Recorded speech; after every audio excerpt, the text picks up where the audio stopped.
Okay, why don't we go ahead and get started?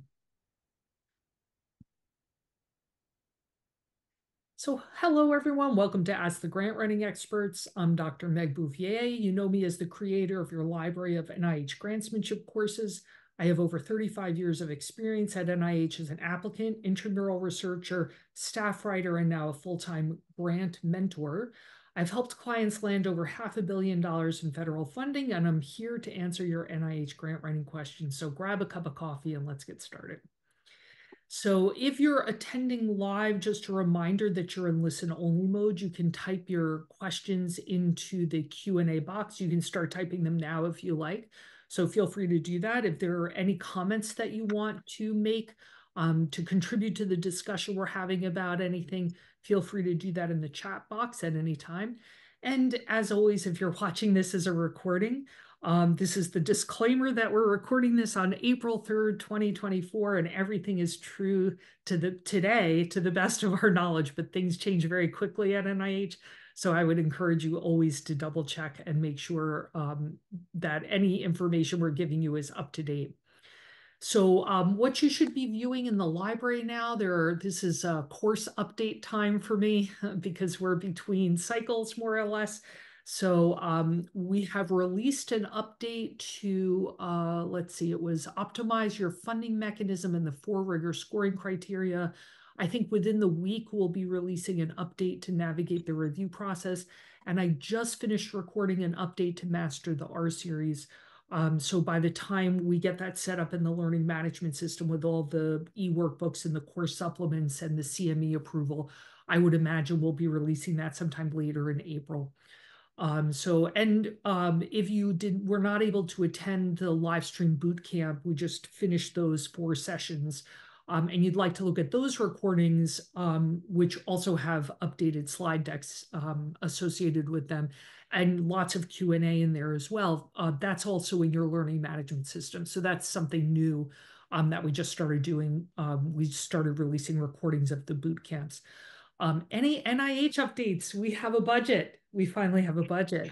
So 6 months into the federal year, and Congress finally got their acts together to pass the FY24 budget.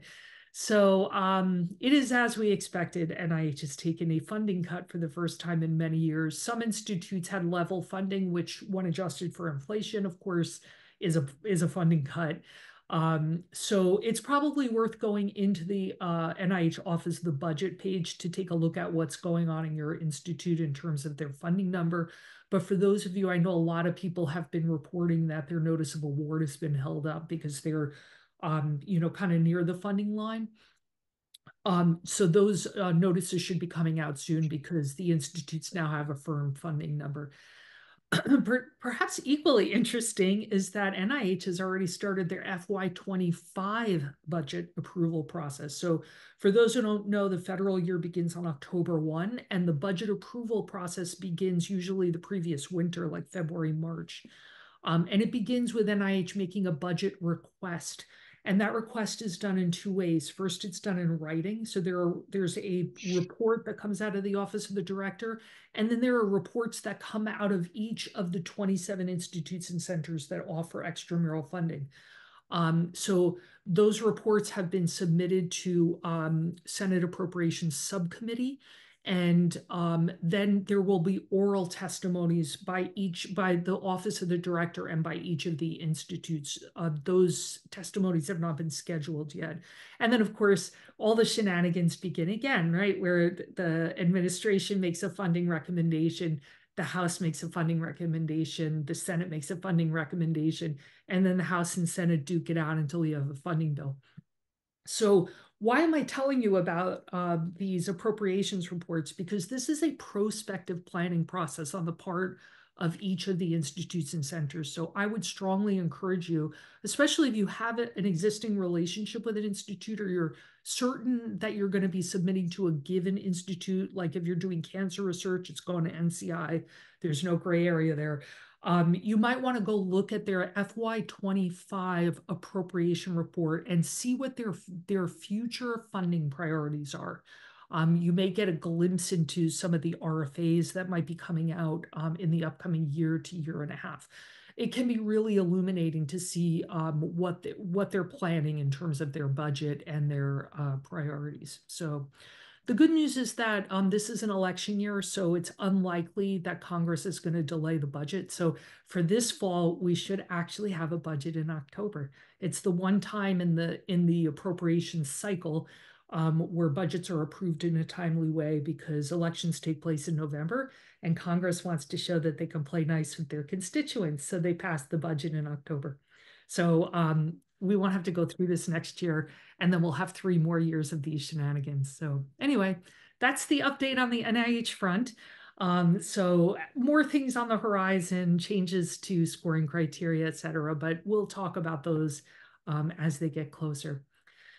So today we have a mini tutorial. We're inviting back my friend Becky Miro. Dr. Becky Miro is going to be speaking to us about what reviewers are looking for when they review the R35. So Becky, you want to introduce yourself and the topic? Hi, Meg. Yeah, sure. Thanks. So a little bit about me. I have been working in research administration for probably going on 25 years at this point. I've mostly done pre-award and I've mostly worked at higher ed organizations, but I do have some experience in nonprofits as well. I have a PhD in higher education administration with a concentration in research methods. Um, and so what we're going to talk about today, like Meg mentioned, is what are reviewers looking for when they review NIH R35s? And we kind of ended up with like a mini series of sorts on R35s. We started looking at well, what are they? Let's write about that. And then that turned into one blog post. And then we had another one where we talked about where they get reviewed. And we've gone ahead and dropped those 2 older blog posts in the chat for you or in the Q&A section. I'm not sure which one. They're in the chat. Yeah. Because in those older blog posts, there are URLs and links to more resources for R35s if you want to go look at that and click on that. Like there's FAQs for most of the institutes and centers. So that said, let me get my presentation going.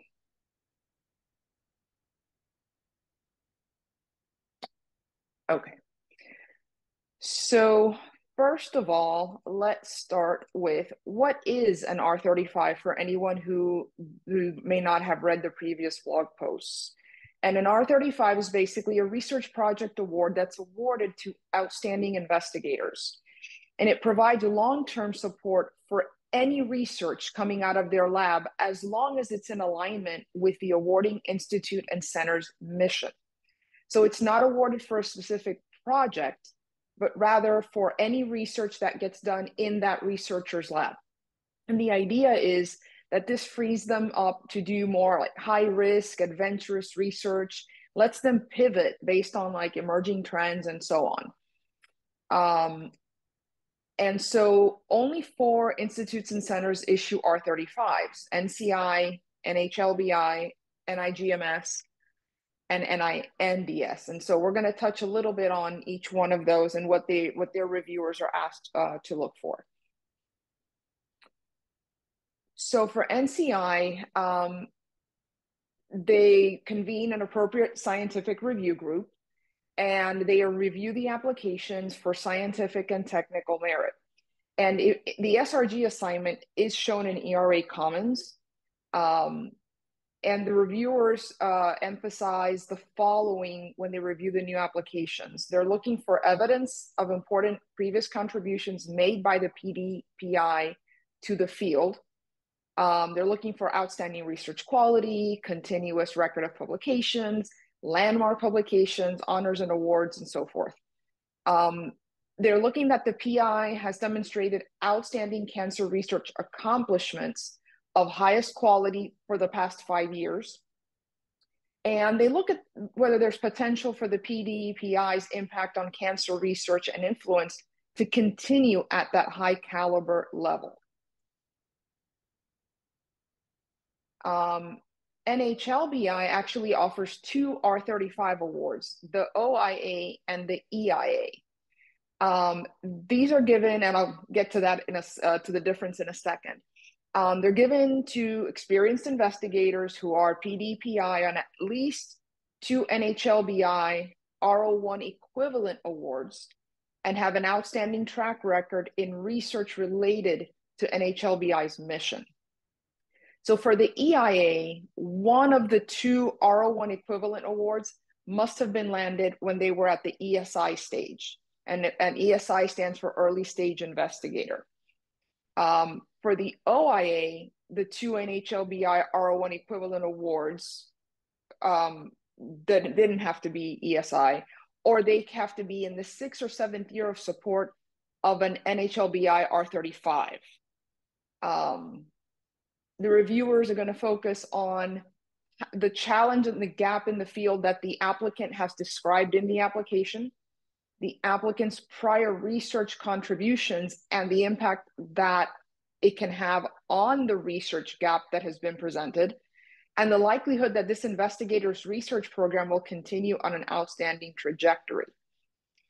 And while the NHLBI R35 review criteria are the same as the R01, it differs from the R01 because reviewers are asked to sort of shift the emphasis away from the details of the application and the approach, and instead to emphasize the potential impact of the investigator's research program on the field. So their emphasis is on significance, investigator qualifications, innovation, approach, and environment. Similarly, the NIGMS R35, they call it the MIRA Award, Maximizing Investigators Research Award. The review process is similar, where it's the same as an R01, but there's a focus on the investigator's overall NIGMS relevant research. And their reviewers are instructed to emphasize MIRA-specific aspects of, again, significance, investigator qualifications, innovation, approach, and environment. And that they should also emphasize the potential impact of the investigator's research on the field. And then lastly, NINDS awards an R35 called the Research Program Award. And there wasn't a ton of information out there about this one, but like NIGMS and NHLBI, they're more heavily weighted on the PI's track record and the potential future impact of the ongoing research. So that's sort of it in a nutshell. Here are the 2 links to the 2 previous blog posts, but you've got them in the chat, so they're easier to grab from there. And I guess, Meg, just in a nutshell, like a lot of the programs are obviously going to focus on where the investigators' research is going and their potential to make significant impact in their respective fields. Yeah. So these are highly competitive, as people can imagine. These are really for people who are kind of operating at the top of their field. I'm certainly not discouraging anybody from applying, but if you're kind of like earlier in your career and kind of like still trying to work your way through your first R01, this may not be the right mechanism for you. It's really somebody who has demonstrated outstanding productivity. And the benefit, of course, is that you have typically longer funding. And you're not tied to specific aims. So this is an application that's written a little bit differently than other types of applications. So while other applications like a typical R01 is for a project, right? You're writing a very set of specific aims and you're proposing a specific project and there are progress reports on that project. The R35 is a real vote of confidence on the part of reviewers and program staff in that they're giving you a longer period of funding and much more latitude in what you pursue so that the word that shows up in the mechanisms is nimble, so that you can be nimble in pursuing new directions that arise in your lab as you're conducting your research. So, we have been very surprised. Becky was kind enough to write up the first blog post for us, kind of giving an overview of the R35. And we overview a lot of different mechanisms, both in our blog posts and in AGE. And week after week after week, the number one hit on our website is the R35 blog post. There just seems to be just a never-ending amount of interest in this mechanism out there. That's why it turned into, what is this now, our third or fourth one? Third Yeah. one. Yeah, so and we may continue to delve into this topic because it just seems to be of interest to people. And by the way, for people who don't know, feel free to let us know what topics you want to see covered. You don't have to wait until the surveys come out for AGE. You can just email us at info@bouviergrant.com and let us know if there are topics that you would like to see covered. Typically, if it's a topic covered here, like a mini tutorial, it has some sort of a corresponding blog post where we give more information and links as well. So if anybody has any questions about the R35, feel free to put them in the Q&A box. So we do have a question. So the question is unrelated to R35. I have a question about resubmissions. Are we supposed to mark where there are changes in our resubmitted grant or not? This is for a K08 resubmission. So funny you should ask because this just changed. So NIH has had a history of whether or not to mark changes on resubmissions. So prior to something like 2015 or 16, you were required to mark changes on resubmission applications. So on an A1, you actually, those of us who have been around for a while, certainly Becky and I remember this time, you had to mark on your 12-page research strategy. You had to somehow mark what was different in the A1. So people would do that in a variety of ways. They would sometimes put like a red bar in the margin, or they'd set it off in a box, or put it in italics, or something that they could do. You weren't allowed to use colored font back then. So that wasn't a thing. But then around like 2016 or so, they issued a notice saying that you were no longer required to mark changes on your resubmission application. And a whole bunch of people said, woohoo, I don't have to do it anymore. I'm not going to do it because it's just so messy. It's hard enough to format an R01 without having to mark up changes. So, and then sometime after that, in the years after that, it quietly showed up on this one NIH website that you were no longer allowed to mark changes on the resubmission. And people seem to miss that. In fact, I missed it. A client actually pointed it out to me. And I said, wow, like I had no idea. It wasn't like an SF424. It was like in a kind of a buried web page on the Labyrinthine NIH website. And then just within the last couple of weeks, NIH issued an official notice saying, yes, you can't mark changes on the resubmission application. So that's a very long way, Amy, of saying, don't mark the changes on your resubmission application in any way, shape, or form. It's not allowed. So that begs the question, what do you, go ahead, Becky. I was going to say, I dropped into the chat because we wrote a blog post about it on March 11th. So I just dropped that link to the blog post for anyone who wants it. Put it in the chat. That's hugely helpful. So, so it begs the question then, how do you direct reviewers' attention to the things that have changed in your research strategy? And I'm a big fan of using an outline particularly in the approach section, but I think it can be effective throughout the research strategy. So right now, the subheaders in the research strategy on a typical R01, not an R35, but on an R01, are significance, innovation, and approach. And by convention, people tend to letter them A, B, and C.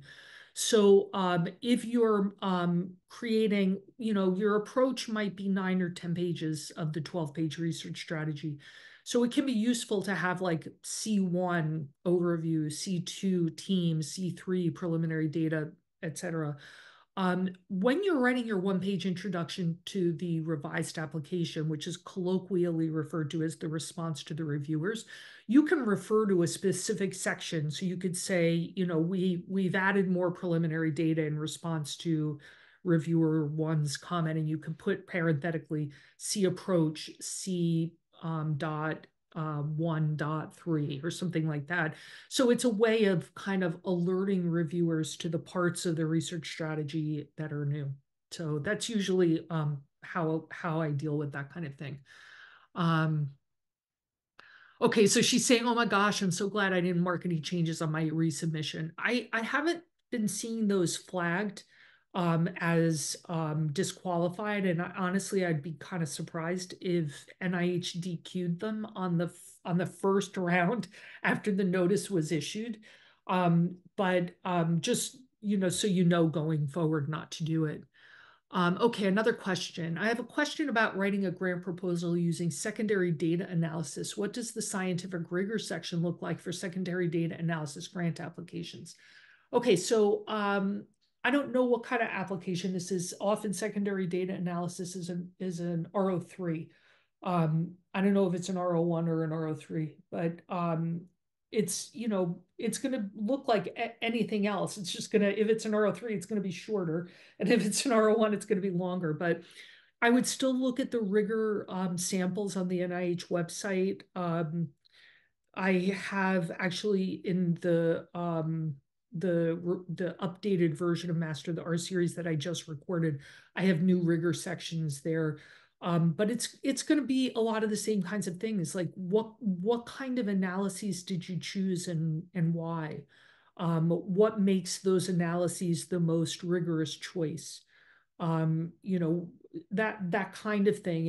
And if you don't, you could embed your scientific rigor section in the data analysis section for something where it's a secondary data analysis project, or you could write a really detailed data analysis section and then just hit the highlights in the scientific rigor section and kind of refer them back to the data analysis section for detailed explanations. But basically, you're going to explain, like it's not an interventional thing where you're talking about controls and this and that, like blinding and the kinds of things that you would talk about in some kind of an interventional study of some kind. But you still have to talk about why you chose the types of analyses you chose and what makes those analytic methods the most rigorous choice under these circumstances and why, and hopefully give some citations to support those statements. So that is actually all of our questions. So we still have 7 minutes. So if people have questions they want to ask, feel free to go ahead. I'm trying to think if there have been questions that have come up. We don't get a lot of questions on center grant applications, but right now they are very much on my mind. There's a lot of activity at this time of year concerning center grant applications. So I don't know if people want to ask any questions on that, but feel free to go ahead and do that. So we do have our dates for the next boot camp, just in case anybody is interested and missed the last one. So on our website, if you go to the membership page under live boot camp, let's see, I'm just going to pull it up so I can tell you what the dates are. It's going to be Tuesdays in June. So still 2 p.m. Eastern. We're kind of stuck with that time because of the way our members are spread across, I think at this point, 4 different time zones. So 2 o'clock Eastern is it. That's we're kind of stuck with that time. But we're going to try to rotate the days so that if anybody, I think we offered them on Thursday this last time around. So if anybody can't make it on a Thursday, this time around, it's going to be on a Tuesday. So it's June 11th, 18th, 25th, and July 2nd. And then we're offering it again in October, and we have the dates for that too, if anybody's interested in them. And the October boot camp will include Master the K series topics. So the first, it'll be 5 sessions. So the first session will deal specifically with the K applicants and prepping for a K and writing the candidate section, and then we'll move into the writing of the research strategy for both K and R applicants. So that's for anybody who's interested in attending the next boot camp, just so you know, we're adding summer dates this year. So any other questions for us? We have 5 more minutes if anybody wants to ask any questions. So our upcoming topics for AGE, April 17th is our next session for AGE, and we'll be having back as a guest Aniela Itzo-Madic, my colleague who works on grant applications. And she and I will be talking about the differences in the way that manuscripts and grant applications are reviewed, and therefore how they should be written. So I think that will be interesting. We wrote a blog post and did a kind of a compare and contrast. We created a table. This is a topic I'm very passionate about because I think that most novice NIH grant writers write their grant applications as if they were manuscripts. They kind of slowly build to a logical conclusion and they bury the lead. And unfortunately, grant applications are skimmed. They're not read the way manuscripts are. So I think you need to put the take-home message at the top, like a newspaper headline. So she and I will be talking about that. And then there'll be 3 sessions leading up to the cycle 2 deadlines. That's just nothing but Q&A with me. So come with your questions for those sessions. That'll be May 1st, 15th, and 29th will all be Q&A sessions with me. So we still have a couple of minutes if anybody has any questions. And if not, just a reminder that the blog posts are in the chat if anybody is interested in those. And otherwise, thank you all for attending. And I wish you well on your NIH grant writing, and we'll see you next time. Thanks so much for presenting, Becky. Thank you. Take care. Bye-bye. Bye-bye.